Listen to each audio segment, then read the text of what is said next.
नमस्कार दोस्तों, आज हम बात करेंगे बिहार की राजनीति पर। एक परिवार, जिस परिवार का बिहार की सत्ता में सबसे ज़्यादा योगदान रहा हो, आखिर वह परिवार कौन हो सकता है? यह एक सवाल है जो कि आपको सोचने पर थोड़ा मजबूर करेगा, लेकिन चिंता करने की कोई बात नहीं, जवाब हम ही आपको देंगे। तो इसका जवाब भी ज़रा सुन लीजिए। इसका जवाब है लालू प्रसाद यादव और उनका परिवार। आखिर इस परिवार को बिहार की जनता ने सत्ता में लाने के लिए पूरा अपना योगदान दिया। योगदान इतना कि एक अनपढ़ महिला को भी मुख्यमंत्री बना दिया।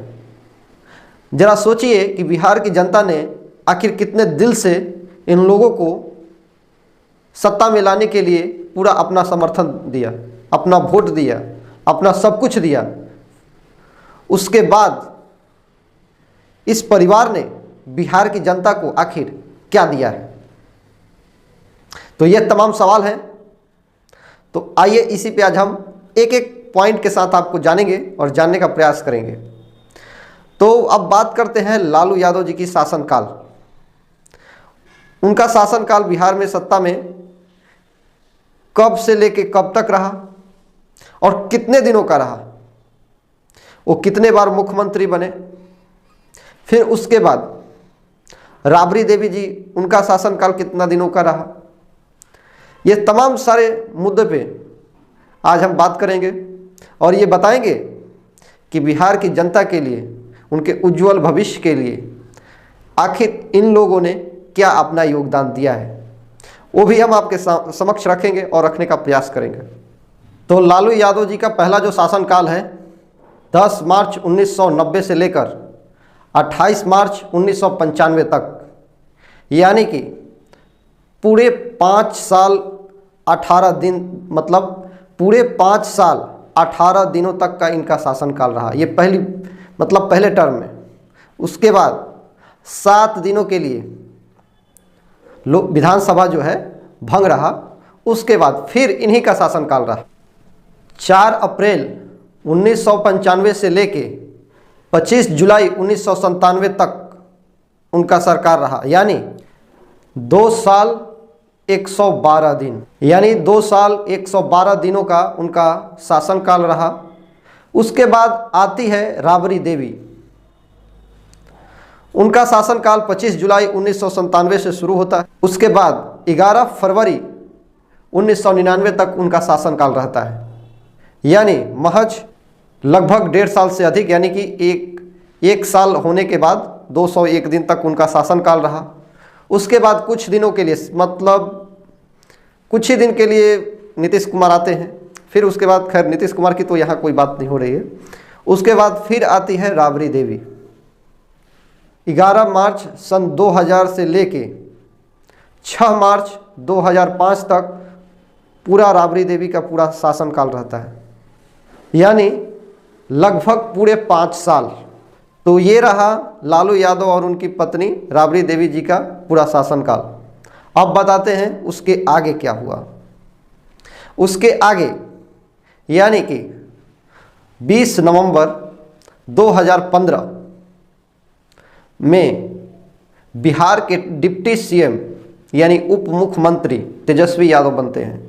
26 जुलाई 2017 को फिर उनका सत्ता भी चला जाता है, यानी कि 1.5 साल से अधिक तक वो सत्ता में रहते हैं डिप्टी सीएम के पद पर। उसके बाद फिर दूसरी मर्तबा में 10 अगस्त 2022 को फिर डिप्टी सीएम बनते हैं। वो चाहते तो इस समय मुख्यमंत्री भी बन सकते थे, लेकिन वो नहीं बने, क्योंकि उससे पहले नीतीश कुमार का सरकार पहले भी था और इसी को देखते हुए, इसका लिहाजा करते हुए उन्होंने ऐसा। तो ये पूरा आपको जो डेटा जो भी रखा पूरा, तो ये रहा पूरा एक परिवार का शासनकाल। तो आखिर इस परिवार ने बिहार को इतना ऐसा क्या दिया जिससे बिहार के लोगों का पलायन जो है कभी बंद नहीं हुआ। अब बात करते हैं, आखिर हमारे नेता शायद ये सोचे नहीं होंगे कि उन्हें भी रोजगार देना है, नहीं। तो इसका जवाब है कि हमारे नेता यानी कि जो इनका लालू यादव जी का जो परिवार है, आखिर ये तो सोचता तो ज़रूर है कि बिहार के लोगों को, बिहार की जनता को नौकरी देना है, उन्हें रोजगार देना है, ये सब सोचते ज़रूर हैं, लेकिन करते कितने परसेंट हैं? आपको एक उन्हीं के सोशल मीडिया अकाउंट के द्वारा एक स्टेटस लगाए हुए थे तेजस्वी यादव, तो उस स्टेटस को मैं देखा, तो इस स्टेटस को आप भी देखिए। इसमें उनका एक बयान है, सुर्खियों में लिखा हुआ है, किसी न्यूज़ अखबार का कटिंग है। उसमें क्या लिखा है? लिखा ये है कि लोगों का पेट नौकरी देने से भरेगा। तो आप इस बयान को ज़रा गौर से देखिए कि कितना बढ़िया लिखा हुआ है, लोगों का पेट नौकरी देने से भरेगा। अब बताइए, इतना बढ़िया सोच रखते हैं अगर हमारे तेजस्वी यादव जो डिप्टी सीएम हैं, तो कुछ इसी तरह का सोच इनके पिताजी यानी कि लालू प्रसाद यादव जी भी रखते थे। यही सोच बिहार की जनता के भविष्य के लिए रखते थे, लेकिन यही सोच बिहार की जनता की भलाई से कब बदलकर परिवार की भलाई में लग गई, यह समझ से परे है। जिसका अंजाम यह हुआ कि लालू यादव जी ने एक चारा घोटाला कर दिया। आखिर यह परिस्थिति क्या रही होगी उस वक्त जो कि लालू यादव जी को ऐसा करने पे मजबूर किया, ये भी एक सोचने वाली बात है। वहीं दूसरी तरफ अगर बात करें डिप्टी सीएम तेजस्वी यादव की, तो ये भी सोच बहुत अच्छी रखते हैं, लोगों का पेट नौकरी देने से भरेगा, इस तरह का स्टेटस लगाते हैं।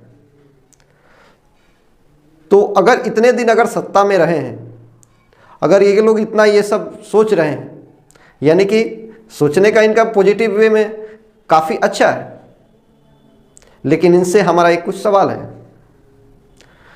है कि आखिर इतना दिन सत्ता में रहने के बाद अगर आपका सोच भी अच्छी है, स्टेटस भी लगाते हैं, सब चीज़ अच्छी है, तो फिर आखिर ये बिहार से मजदूरों का प्लान क्यों होता है? ये बहुत बड़ा सवाल है, क्यों होता है? ये सवाल है,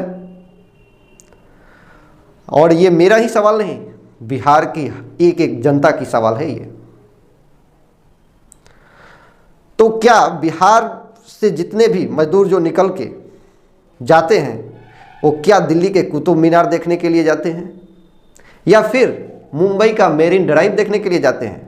जैसे आप सिंगापुर जाते हैं, ब्रिटेन जाते हैं, वहाँ घूमते हैं या जो भी करते हो, हम आपके व्यक्तिगत सवालों पर टिप्पणी नहीं करना चाहते हैं, लेकिन आप लोगों ने जो किया है उस पे हमें कुछ कहने के लिए मजबूर किया है। और आपका इस स्टेटस को देखकर हमारा ध्यान जो है आपके व्यक्तित्व से लेकर आपके पारिवारिक स्थितियों पर भी केंद्रित करता है, और ये सोचने पे मजबूर कर देता है कि आप लोग बिहार की भविष्य को बदलने के बजाय सिर्फ स्टेटस में बांध के रख दिया है, जो सिर्फ देखने के लिए तो होता है लेकिन कुछ करने के लिए जीरो रहता है। आखिर ऐसा क्यों?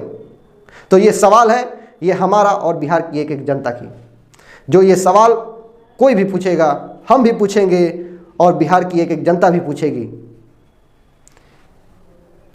एक परिवार आखिर इतना सच को दबाते दबाते एक मनीष कश्यप जो कि एक गरीबों का आवाज़ उठाता था, उस परिवार को आप लोगों ने क्या किया वो सबके सामने है। लेकिन मैं एग्रेसिव हो चुका हूँ, खैर हमें एग्रेसिव नहीं होना चाहिए था, लेकिन ये सवाल हमेशा हम आपसे पूछते रहेंगे, मौन नहीं रहेंगे। वीडियो को देख रहे हैं, हमारा नाम राजन कुमार मिश्रा हुआ और ये सवाल हमेशा आपसे जारी रहेगा। जय हिंद।